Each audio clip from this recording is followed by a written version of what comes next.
Olá, o programa Perfil de hoje conversa com o ator, arquiteto, professor universitário e poeta Tiago Mena. Tiago, que faz parte do elenco da peça Torre Negra, estará agora nas telas de cinema com o filme Palmas Eu Gosto de Tu. Tiago conta que sua paixão em ser ator começou aos 12 anos. Conheça agora um pouco mais sobre Tiago Mena. O programa Perfil começa agora.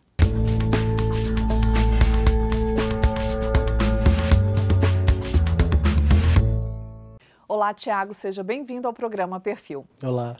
E para a gente começar a contar um pouquinho sobre a sua história, você me disse que é do interior de São Paulo, é isso? Conta pra gente, Tiago.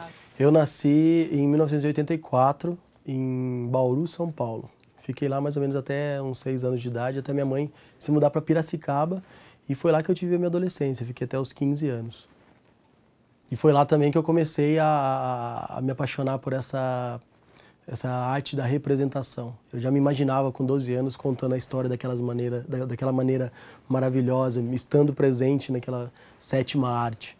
E como que surgiu essa vontade, né? Com 12 anos, um menino, né? Como que veio essa vontade que você falou, nossa, é isso que eu quero ser ator?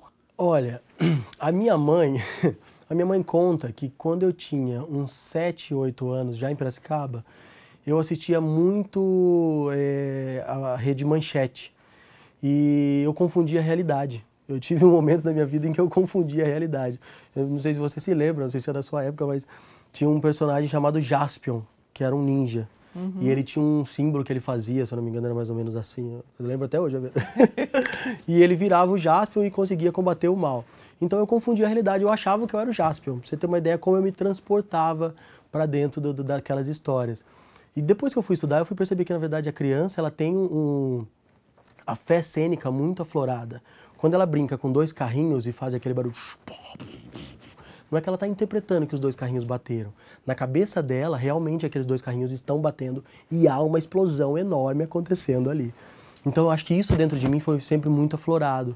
E essas grandes produções cinematográficas, eu me transportava de tal maneira que eu queria fazer parte. Eu acho que eu coloquei dentro de mim, lá muito novo, que eu queria, então, quando fosse mais velho, fazer isso. Você teve incentivo dos seus pais? Não, nem um pouco, na verdade, né? Eu recebi da meu pai e da minha mãe, porque a infância foi muito difícil, foi muito simples.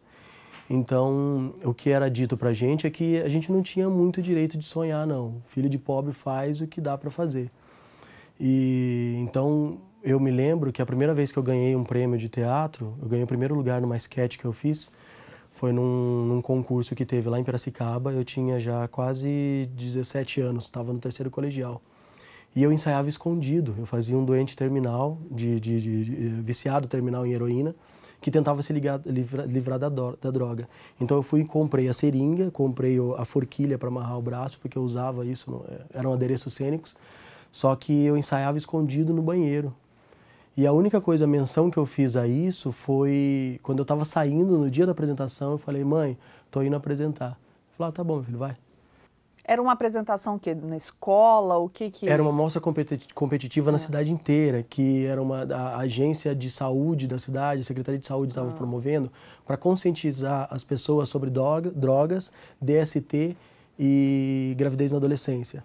Então, os alunos dos colégios que eram da cidade de Piracicaba podiam escrever sketch de até 10 minutos e competiam. Tinha uma curadoria que selecionava os principais apresentavam e apresentavam. E eu lembro que essa história foi muito engraçada também, porque eu tinha uma namorada na época que ela era muito dramaturga, ela era muito técnica, ela estudava muito. Eu sempre tive a intuição dentro de mim. Mas ela era muito técnica. Então eu tinha feito um texto bobinho para apresentar, para me escrever, e ela tinha feito um texto com uma poesia, com uma visão cênica, com luz. E ela tinha feito 2, um monólogo e um que era em grupo. Eu até participei 2 vezes, eu participei no grupo dela também. E a gente foi no cinema e ela me contou as histórias dela. Eu falei assim, não vou te contar a minha, porque a minha tá muito ruim. E aí eu lembro que era o último dia para entrega, eu cheguei em casa e fiquei sem o almoço escrevendo. Modificando. Mandei cheio de erro e foi aceito. E aí a dela, pra você ter uma ideia, ela era tão boa, só podia se apresentar 10. E ela era tão boa que os dois dela foram aceitos para apresentar. E o único foi aceito também. Eu ganhei em primeiro lugar. De 70 pontos, acho que eu tirei 68,9. Tiago, você citou aí, né, essa ex-namorada sua, né, que estudou muito, que estudava muito. Hoje, para ser ator, é preciso estudar bastante? Sim. Eu costumo dizer para as pessoas assim que não apenas na profissão de teatro, mas em qualquer profissão, quem faz o profissional é ele mesmo. É possível você se formar na melhor escola do país e mesmo assim ser um profissional medíocre, porque você não deu valor àquilo e porque você não foi além. Hoje no Brasil o que a gente tem são os currículos mínimos das universidades. O próprio nome já diz, é mínimo, né? Então, quem tem paixão pela arte persiste. É isso que eu digo. Hoje em dia o teatro é para quem persiste e para quem insiste. Então, a minha vida com o teatro, eu sempre tive como fator limitante a questão econômica, porque foi uma infância difícil, foi uma vida difícil, como todo mundo tem, né?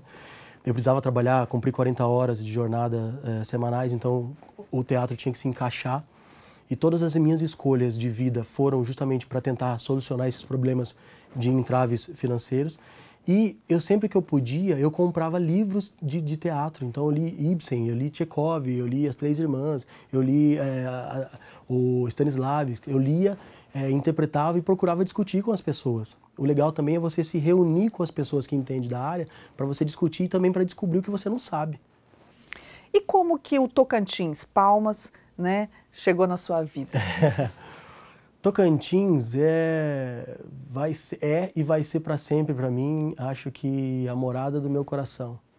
Porque... Você veio para cá em 2004, isso? No final de 2004 para 2005, eu cheguei mais ou menos em setembro. Eu vim para cá, eu estava em Porto Alegre fazendo faculdade de Educação Física e era uma universidade particular. E eu cheguei com um pouco de dinheiro para pagar a universidade, só que eu não consegui o dinheiro inteiro, então eu ia ter que ir lá abandonar a universidade. Cheguei a fazer o vestibular lá para o curso de artes cênicas, só que passei na primeira fase, só que para fazer a segunda fase eu precisava pagar o vestibular. Ou eu pagava o vestibular, ou eu pagava a comida do meu mês inteiro, então não dava. E os meus pais tinham vindo para cá recentemente, passaram num concurso na Universidade Federal do Tocantins para serem professores. E me convidaram, vem para cá, a universidade é nova, a cidade é nova, tem muitas oportunidades, você vai gostar. E eu lembro no ônibus, talvez porque eu achava que eu estava num grande centro, e eu tinha uma namorada antiga, mais velha, advogada na época, então eu estava vivendo casado, né? Eu achava que eu estava acabando com a minha vida, sabe aquela coisa de adolescente? Eu tinha 18 anos na época, 18, 19 anos. Então, nossa, eu estou indo para um lugar que não tem nada. E como eu era bobo. Porque, na verdade, o lugar em que eu achei que eu não fosse fazer nada foi o lugar em que me acolheu e foi o lugar onde eu pude ter as oportunidades mais maravilhosas, tanto profissionalmente, como culturalmente, como para minha arte, como enquanto pessoa. Há um Tiago antes do Tocantins e pós-Tocantins. Sobre essas oportunidades que o Estado, né, te proporcionou, você vai contar para a gente daqui a pouquinho, Tiago. O programa Perfil vai para um pequeno intervalo e volta em instantes. Não perca!